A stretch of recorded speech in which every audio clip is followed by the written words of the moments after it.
Tetapi roh, energi, dan spirit kemajuan intelektualisme, peradaban, dan kebudayaan Islam di abad pertengahan itu banyak digerakkan oleh kaum non-Arab.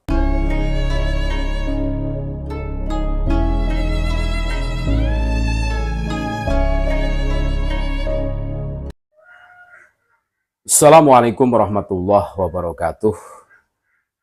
Peradaban adiluhung tradisi Islam di Asia Tengah dibawa oleh Sufi Agung Thariqat Kubrowiyah Al-Hamadani Sayyid Husain Jamaluddin Kubrowiyah dan putranya Sayyid Ibrahim Zainul Kubrowiyah atau Ibrahim Samarqandi ke Nusantara.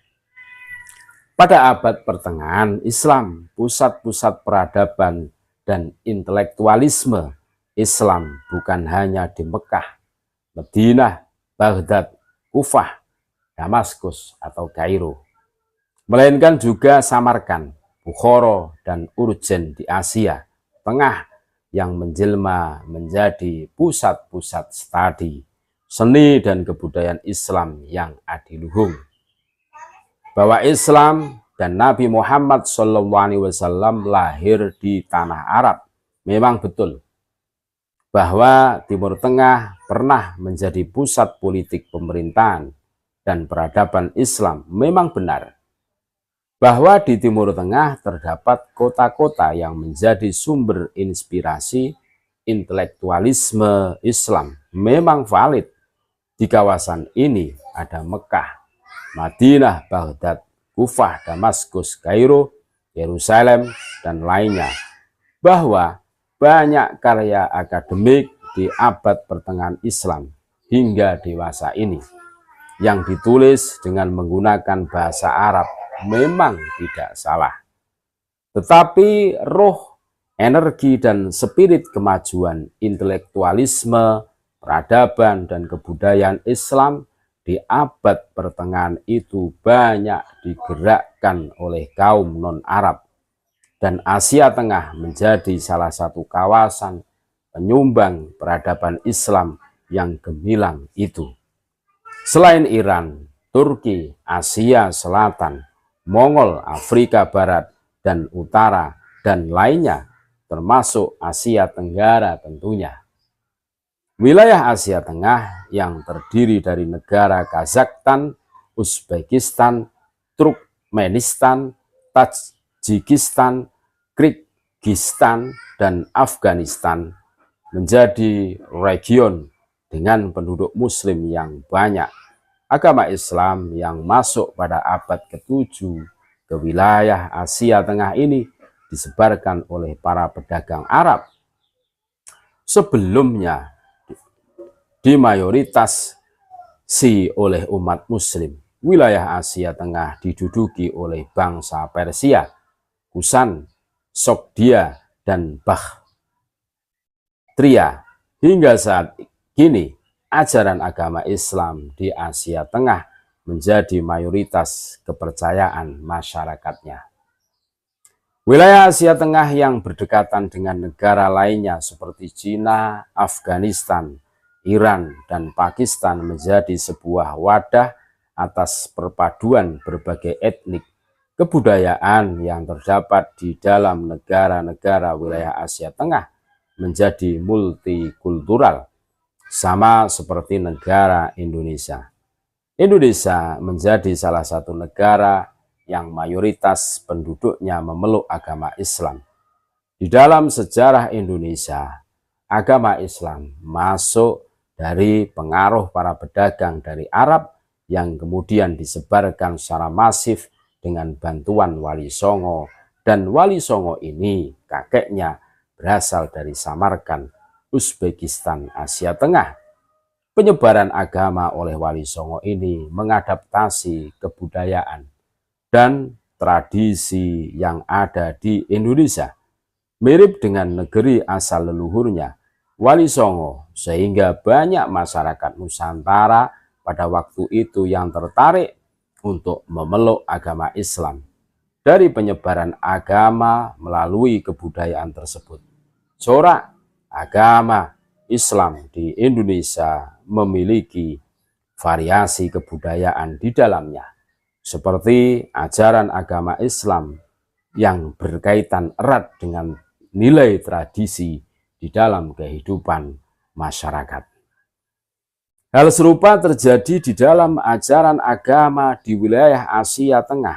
Sebelum agama Islam masuk ke wilayah Asia Tengah, agama yang dipeluk oleh masyarakatnya merupakan keagamaan tradisional seperti Maniisme, Samanisme, Zoroastrianisme, dan lainnya yang memiliki kaitan erat dengan tradisi nenek moyangnya.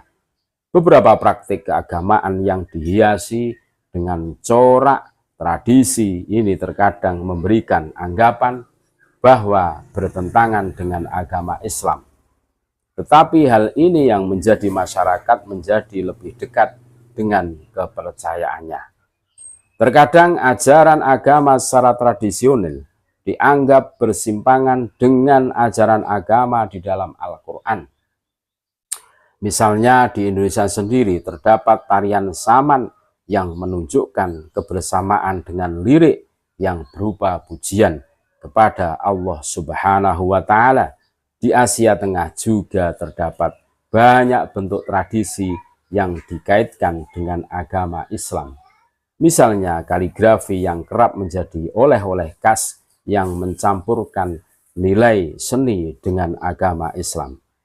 Asia Tengah yang juga terkenal dengan aliran Sufi memiliki berbagai nyanyian yang diiringi dengan alat musik tradisional seperti nai dan gambura. Aliran Sufi di Asia Tengah memiliki beragam torekoh dengan pendekatan masing-masing untuk mendekatkan diri kepada Allah Subhanahu wa Ta'ala.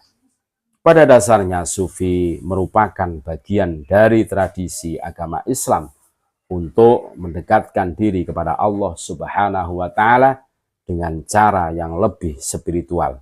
Menariknya, keislaman yang berkembang di kawasan Asia Tengah bukan jenis keislaman ortodok dan puritan yang anti tradisi dan kebudayaan lokal, melainkan jenis dan praktek keislaman yang menghargai dan mengadopsi aneka ragam tradisi dan budaya lokal, persis seperti yang dulu berkembang di Jawa dan berbagai daerah lain di Indonesia. Maka jadilah corak keislaman di Asia Tengah itu semacam Islam heterodok atau folk Islam dalam istilah antropologi. Salah satu ciri menonjol dari folk Islam ini adalah perkembangan tasawuf atau sufisme. Asia Tengah menjadi salah satu kawasan tertua mengenai tradisi sufisme atau mistisisme dan thorikoh ordo sufi. Dari aspek politik ekonomi negara ini, Asia Tengah mirip dengan Indonesia, mengikuti sistem politik pemerintahan sekuler, republik, serta prinsip-prinsip pasar bebas, kapitalisme, ideologi Islamisme yang mengusung negara Islam, khilafah, dan sejenisnya tidak laku di sini. Sejumlah kelompok Islam radikal dan pengusung ideologi Islamisme seperti Ikhwanul Muslimin, Al-Qaeda, atau Hizbut Tahrir tidak mendapatkan tempat di Asia Tengah. Melihat catatan historis yang gemilang peradaban Islam abad pertengahan di Asia Tengah, maka sudah saatnya jika kawasan ini perlu dijadikan sebagai salah satu kiblat dalam hal riset dan pengkajian sejarah peradaban dan kebudayaan Islam, bukan melulu kawasan Timur Tengah. Semoga bermanfaat. Terima kasih. Tetap NKRI harga mati. Assalamualaikum warahmatullahi wabarakatuh.